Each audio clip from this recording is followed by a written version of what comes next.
Yo YouTube, what's up? I'm Tim, and this is the Cash Kelly and AC Sports Report. Roy Halladay threw that perfect game last night. Me and my friend Brandon, he will be the final member of the show. Me, KJ, AC, and him are going to talk about this game from last night because it was really incredible. First of all, Brandon, how's it going? Oh, it's going. How about you? It's been pretty good, I guess. Fortunately, I wasn't able to go on the computer last night during this game because my computer caught a virus, but everything's good now. First of all, I want to thank NBA Jerry for making me, along with Jeff Forrest, the 76ers correspondent. Thanks a lot. Hopefully the Sixers will improve this season. Now, let's get into this perfect game. This easily, to me, was the best performance I have ever seen in any game by any pitcher. Was it for you? Yeah, definitely. And especially in the playoff debut. That's pretty good. That's astounding, actually, if you think about it. Yeah, I mean, it really is. It's especially your first playoff game. You don't give up a hit. It was an incredible game by Halladay. It's one of the best I've ever seen, or it probably is the best I've ever seen. And probably, if you don't understand what you just saw yesterday, you will probably never see that again in your life. The last time someone threw a no-hitter in the World Series was Don Larson on the Yankees in 1956. So the chances of anyone seeing that again are real slim.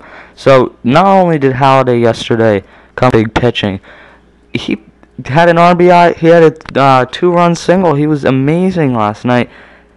Have you noticed his hitting improving too? Yeah, I did. And I think he was just really pumped up for his first playoff game. Because you remember back in Toronto, he didn't get a great offense. He never got to the playoffs until this year in Philly. Yeah, and I think that's the whole reason he ended up in Philly. He wanted to be here because it gave him a chance to win. And Roy Halladay is really the ultimate team player. You see him after the game. He doesn't want to take too much credit for it because really, this doesn't matter to him if they don't win. Because Roy Halladay this year, he's done it all. He's won a Cy Young. He's going to get another one this year. He's already thrown a perfect game this season. So it's not like he doesn't have this. It's a nice add-on, and it solidifies in my mind that he's going to be a Hall of Famer someday.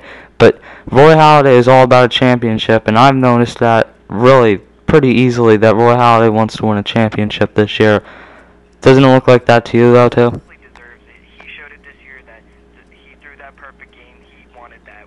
He wants the World Series, and he wants an MVP. He's going to get some type of award this year. I'm hoping he's getting that Cy Young. I think it's a lock for the Cy Young at this point. If it's not, I want a very good case why he wouldn't be Cy Young award. So the Reds are this young team.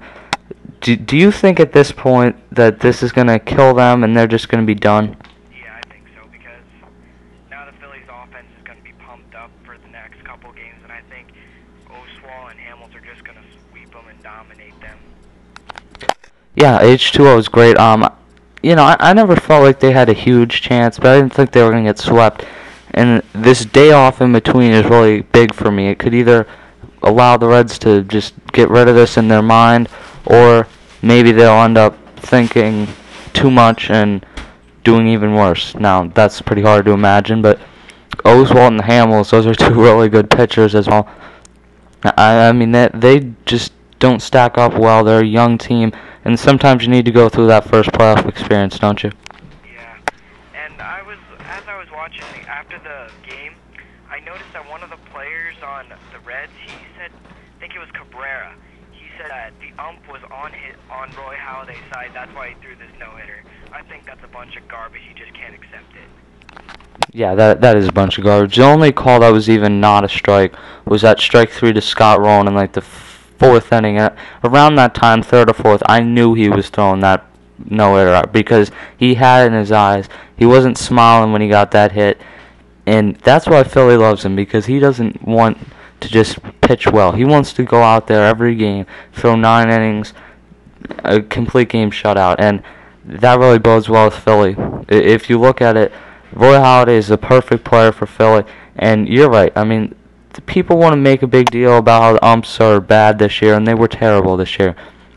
But I don't think they were any more for the hitters than they were for the pitchers. I think they've been equally terrible.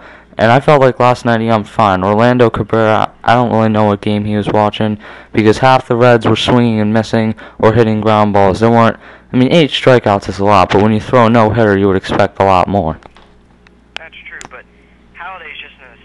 pitcher. He can't accept that the fact that he was beat from the first inning. Yeah. I mean, the Reds really just had no chance last night. That's what it came down to. So he's Brandon. I'm Tim. This is the Cash Cow NAC Sports Report. We'll see you guys later.